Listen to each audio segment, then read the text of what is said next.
I'm going to be brief tonight because the point that I want to make to me is really beautiful, and I don't want to taint it by saying too much. Jesus could have said, stop making this temple into a marketplace. He could have said, stop making this place of prayer into a marketplace. Instead, he said, stop making my Father's house into a marketplace. There's just something that really strikes me about that this week. My Father's house. There's an intimacy, there's a familiarity. That place means something special to Jesus, and you can tell because he uses those words, my Father's house. If I were to reference my mom's house, I might think of the building itself and the rooms and the furniture and the decor, but it holds a special place in my heart because it's my mom's house, because mom is there. I think it's the same thing here. My Father's house. It's not just that God the Father owns this building. It's not special because it belongs to him. It's special because the Father lives there.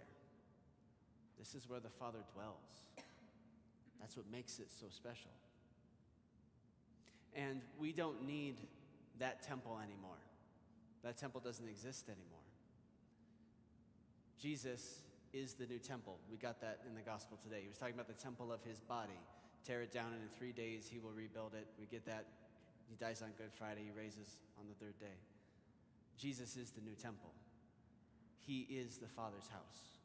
And if we have Jesus, we have a relationship with the Father. We have access to God himself in Jesus. And when we have a relationship with the Lord, then we become temples. We become the Father's house. There's a line in St. Augustine's Confession. He's reflecting on this fact. He says, he's talking to God, and he says, my soul is a house, but it's too small for you, Lord. So please enlarge it. And it's in disrepair. So please repair it. I think as we dive into Lent, we're called to look at our souls and see what God sees.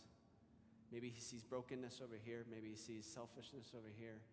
Maybe he sees sin, pain, wounds, things that he wants to repair. Maybe we've become small in heart, and he wants to enlarge our heart. He wants to make our heart into a beautiful temple again, a place that is really the Father's house.